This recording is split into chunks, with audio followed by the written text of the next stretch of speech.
Well, hello everybody. It's day 13 for us up here in Alaska. I can't believe that we've been here for 2 weeks already.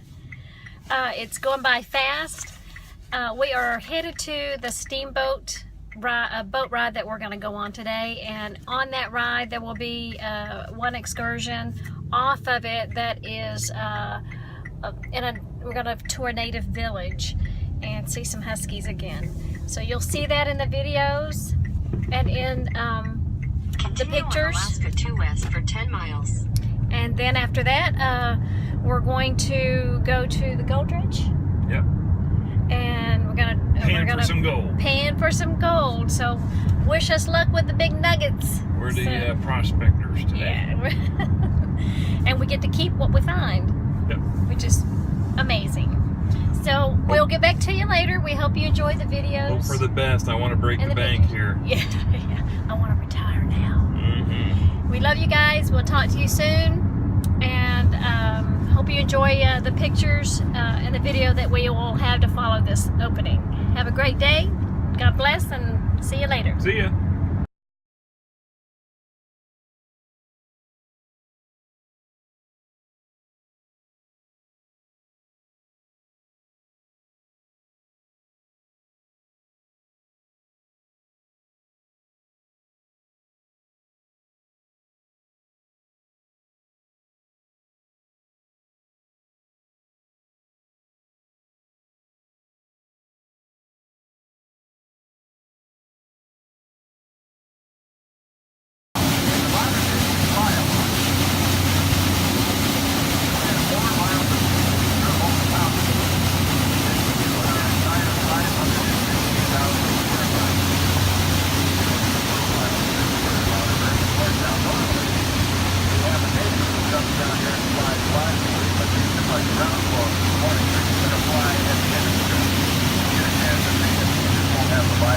Right now we're going to postpone it. But let me talk a little bit about flying, because you see this thing on the left.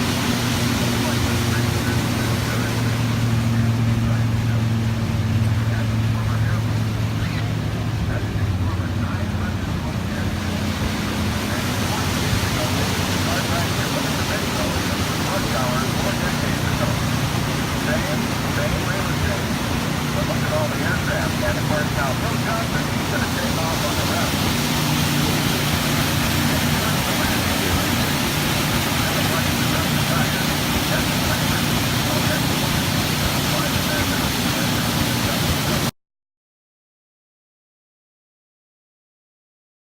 Doing that, even though their eyes aren't open for the first 10 days of their life, they start associating a feeling of comfort and security being held. They associate it with us. So by the time they can run around a little bit like these guys are doing, they already know us, they trust us, and they want to follow us on adventures, which is a perfect opportunity for us to help them develop self-confidence. And we do that by challenging them to overcome obstacles. As you can see earlier, we were challenging them, make it across the log. Well, at first, when they're little bitty guys, they couldn't do it. And so then we helped them across. But now they do it with ease, and they get lots of praise on the other side. You can see we're challenging them on the dock right now, and they're kind of trying to figure it out, but they've got it under control, so they get lots of praise on the other side. They learn something from that. Basically what they learn is that we're not asking them to do anything impossible, and also that we will always be there to help them if the going gets tough, and that pays huge dividends when we're on the trail together with them later on in life. Yeah, Slim the white one said, I don't want to jump that far, I'm just going to go wading. That was great. Well, of course, it's hard for us to imagine. You got to get used to rocks and logs and grass, and they'll have this down pretty quick. What's the next phase like? How do you get them ready for the Iditarod? Well, you know what we want with these puppies, and with all the dogs, is for each success they have in life to be a stepping stone or a building block towards that next success. And so after they bonded with us, they've developed self-confidence, they feel comfortable in this whole area. Then what we do is we introduce them to older dogs. The older dogs basically are their mentors and teachers, and that's why I've always considered basically the retired dogs to be the most important ones in the kennels, because they can teach the little guys by their example. So for instance, let's say we go for a walk out in the woods. Well, when we're on those walks out in the woods with the puppies, we always bring those older dogs with us because the older ones can run way out in front, leading them through trees and rocks, ravines, whatever. And when they're out there a while, then we call the older dogs back by name. They run to us, and the puppies chase them back. And we do that again and again and again. And by doing that repetitively, the puppies start learning 2 valuable skills. Now, the first skill they learn is to listen for my voice, because every time they hear my voice, the older dog does something, and so they start listening. But the second thing they learn, and by far this is the most important, they learn to always follow the example of the older dogs, because those are the ones that ultimately bring us all safely home, and they need that skill when they go in harness for the first time. Dog yard. Yeah, keep your eyes open now. We'll see them briefly, and then we'll tell you where we'll see them again. But now they're gathering speed. Everybody's pulling. And that old dog behind him is 15 years old. That's an old lead dog named Stego. They can't keep him in the pen. He wants to go every morning, too. So they're going to run around the house. Then David and Susan go for their 2 daughters. And we'll see them on the far side of the lake in just a bit. That straightaway goes down to a fork. He's going to have to give him a verbal command to tell him which fork to take. We'll hear that. But we won't see him until he breaks out of the trees on the far side. Then you'll be able to see him between the little building and the vet barn. Then watch the video. We're going along at 20 There they miles an are. hour, actually a little faster, and that's because these dogs understand what it takes to get our sled down the trail, and that takes teamwork. It's pretty remarkable we can go this fast, because a 600-pound four-wheeler with me on the top is a lot harder now they're on the than video. sled, and these guys make it look easy. And that's because each dog does the same work as their partner. Each pair does the same as every other pair in the team. That's how we can go over 100 miles a day after day. It's called teamwork. I have to give him a command, but I'll give you a call on the way back. Okay, now he took the left fork. Haw is left, G is right, like driving mules on the farm. But unlike driving mules, he doesn't have any reins. He doesn't have any bits in their teeth. There's no mechanical means of turning that team. It's all the verbal commands and the training that the leaders have. So now they come out on the far side, and everybody's heading for home. And they are rocking and rolling. Here we are headed home, and these guys are really rocking today.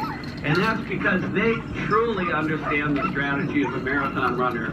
And the strategy is that you conserve energy on the outbound portion of every run, so that as you approach the finish line, you can call on those reserves to pass teams in front of you and keep competitors behind you. This is a great team with a great future, and I'll tell you more about them when I get back. Now, Susan learned quite a lesson when she was young. Her grandmother in Maine was named Tekla. So Susan named one of her first lead dogs Tekla.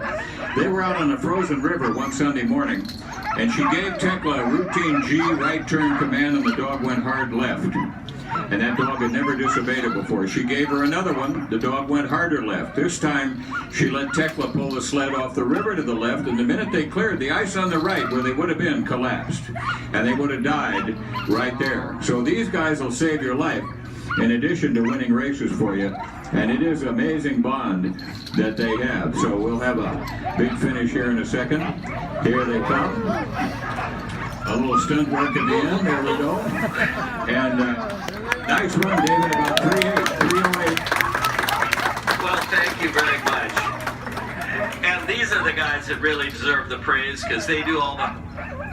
After every run, every dog gets a pat on the head. And then, as you can see, everybody loves to play, and the dogs are no different. Everybody into the pool after gym class. Aww. Well, now, it's fun to be up here to see how excited people get, of course, when you take off, and how excited the dogs are. But I'm wondering if folks have questions. Will we have a chance to visit more about dogs, maybe at Chena Village, possibly? Absolutely. It's part of the day that I really enjoy an awful lot, and that's because I have the opportunity to come down to the Chena Village, where you'll be landing in a little bit. I'm going to be in a cabin very close to where the riverboat lands, called the post office. I'll be inside if you have questions about dogs or anything you want to talk about.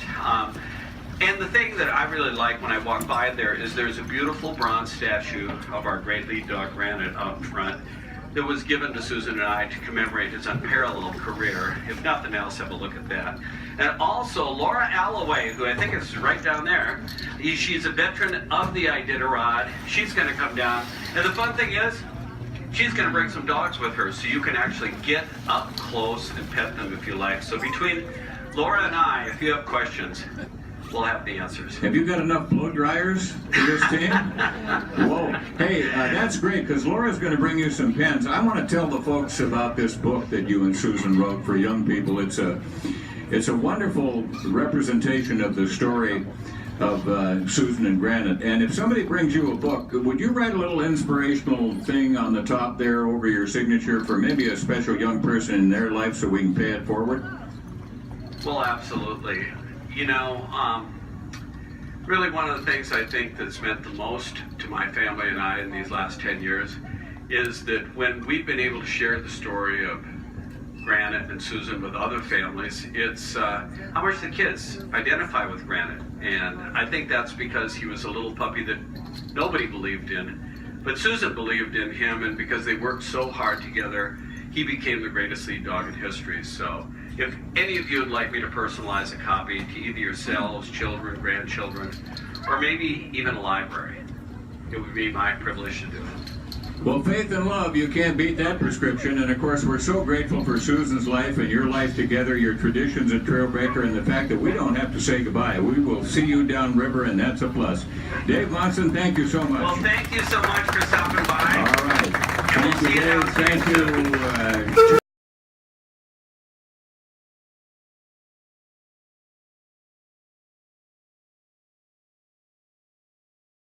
Is high, it's actually pushing the Chena backwards 6.5 miles. This Tanana River is 560 miles long. It drains 44,000 square miles of real estate and rises out of one glacier the size of Rhode Island in the Nebezna in the Wrangell St. Elias, and 99 other glaciers feed it. And it is a remarkable system. It's putting on a show today.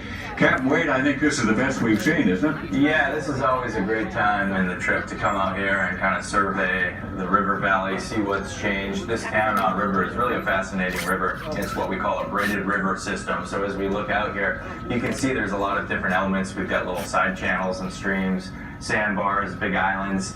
And then the main channel is actually straight out in front of us, about a quarter mile off the bow at the base of those really tall spruce trees. That's actually where the really deep, swift water is. If we were out navigating on that river today, that's where we'd want to be. But hello, thank you very much for being here. My name is Danae. I'm Koyukon Athabaskan and a Nukbiak Eskimo. And this fish camp looks a lot like the one that my grandpa used to go to, which was 8 miles away from his village of Galena on the Yukon River. And I learned to cut fish when I was still pretty little. Well, experience is a great teacher. Now, of course, we're from out of town. Would you explain some of these structures, please? Absolutely. So a fish camp like this one is very similar to one you might find on the Yukon or the Tanana rivers. Every summer, families pack up and travel maybe 30 miles away from their own village to their respective fish camps. The heart of fish camp is the fish wheel, and that's what's in the water here. This is a highly efficient machine that allows us to catch enough salmon to feed ourselves and our dogs all winter long. Up on shore are canvas wall tents. This is where we stay in the summertime. And then right next to me are air drying racks, which is where I hang salmon before rotating them into the smokehouse. Now the smokehouse is this large structure that's right behind me. And it's really the key to turning salmon into a lightweight, dehydrated, and totally preserved food source. Once salmon is preserved, we can store it in the cache, which is the structure up on stilts. Now that's just a storage shed that keeps our food away from any animals. Oh, speaking of animals, if you look back between the tents, you'll see dog houses. Now we always bring our dogs to camp with us because they act kind of like a natural alarm system in case any large animals, like a bear, try to get close to our fish. Well, now, the interesting thing is, of course, that's a very effective alarm system, but you've been working on this guy on the table, and I'm curious, what goes where? Well, it really depends on the type of salmon you have. Here on the table I have a chum salmon. In the interior, we catch 3 types of the Alaska 5 Pacific salmons. Single runs each of king and silver, and then 2 runs of chum. Now, because we get twice as many and they're lesser quality, chum are usually saved for dogs. I grew up calling chum dogfish, and what I'll show you how to do here is turn this salmon into dog food. The first thing I do is gut the salmon, then cut off the head, and slice along the backbone, making 2 fillets, leaving them attached at the tail. Now, because there is some meat left on the backbone here, I'll use this to make a stew for the dogs at camp, and I'll go ahead and put the head in there as well. But if this were the head of a higher quality fish like the king or the sockeye, I'd give it to my grandpa, and he'd use it to make fish head soup, which is a delicacy we serve to the elders. No kidding. Well, that's nice of you. Hey, I'm an elder. What does fish head soup taste like, please? Well, I don't know, Jay. I'm not old enough. Okay, and thank you. Well, now, what's this final step called? Right now, I'm the salmon. This is a process where I make diagonal cuts into the flesh all the way down to the skin. What it does is create a larger surface area on the salmon fillet, and it allows the smoke to further work its way in and better dehydrate it. Now, get your cameras ready. There's a good picture coming up. Danae's going to lift this guy up. Not a huge one, but we'll feed a dog out on the trapline trail and be well preserved with all that new surface area. So do we go right into the smokehouse now? No, we never like to put a wet, drippy salmon like this one directly into the smokehouse because they can mold. So we hang it outside on the air drying racks just till it develops a nice sheen or a glaze. On a day like today when it's been raining on and off, we'll use the covered drying racks, and I'm not quite tall enough to reach on my own, so I'll let one of the boys hang this up in just a little bit. Now, keep in mind, every family has their own traditions, and each region does things a little bit differently. But everything we do here is dog food. So each salmon rotates around the smokehouse for at least 2 weeks till it's totally dehydrated, weighs less than a pound, and looks something like this. So your granddad could pack a lot of salmon in the sled basket of that trapline sled, go more miles before having to replenish. What about for human use? Well, for people, we do quite a few things differently. First thing is we start with a higher quality salmon, like a king, or my family fishes for the sockeye on the Copper River. Then we clean and bone that really well. My grandpa actually likes to follow this same cutting process to make something he calls eating fish. But you can also cut the salmon into thin, vertical pieces called fish strips. Either way, when you make salmon for people, you have to soak it in a brine. Now, brine is a salt solution, and then you can add yummy ingredients like brown sugar and honey. Then it rotates around the smokehouse for a much shorter time. My family does about 5 days to a week, so it has a softer texture. And we don't smoke our salmon the same time as dog salmon either, because we like to use different woods. For people, we use a soft, sweet wood like cotton or alder, but for dogs, we'll just use whatever we can find, really. Spruce wood, driftwood, they're not picky. No, they're grateful. And you've got our curiosity up, so what's ahead now for the next little while here at the village? Well, I'm glad to say that my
In the state, that's half the population of Providence, Rhode Island.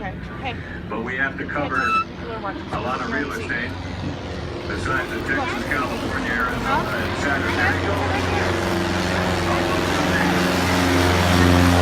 Now, to tell you how important these places girls are, one winter, Steve was sitting at home enjoying a cup of coffee ice fog swirling around. His phone rang, and it was our hospital. And they said, Steve, could you fly up to the Yukon River? There's a young mother that just radioed in. She's in labor. We need to get her into town. So he jumped in the airplane he had out back with wheels on it, or skis rather. Flew up to the village. 2 people got in. Touchdown out here an hour and a half later at that little gravel strip that we passed, and 3 people got out of that airplane. One of them brand new. Now, what do you smooth-talking lawyers put on that kid's birth certificate? Where were you born, son? How about airborne-busy at the time? That's what's down at the courthouse. Now, keep an eye on Steve's approach as he touches down gently. You see, he fell out of the sky sideways. Good picture on the video. And when he gets down low to the surface, he can't see out the nose because it's too high. So look at the way he just feels his way down. Look at the daylight under the floats right there. He didn't even make a splash. That's a perfect landing. And so Ray's brought me the radio, and we're going to call him up and congratulate him. I think you'll like hearing his story. Megan, why don't you just go sit in that seat? We're going to sit for a little bit. 2-4 Alpha Discovery 3, Steve, better late than never. What a nice landing. Well done. So, do you want a hot dog? Yes, we had a little rain and still some smoke this morning, but I made her over here before you got back to the dock. We're glad of that. Now, can you tell us how you got started flying, please? Sure, I was actually raised out in western Alaska along the Yukon River. I've been piloting these aircraft since I was a teenager. My dad was actually a pilot and instructor. We even had sled dogs out on the Yukon for transportation. Tried my hand at the Iditarod race in 1980.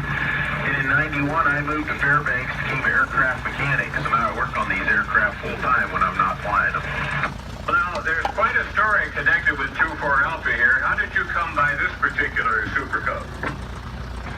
I acquired this aircraft well over 25 years ago. It had brush and weeds growing up around it, sitting alongside the highway.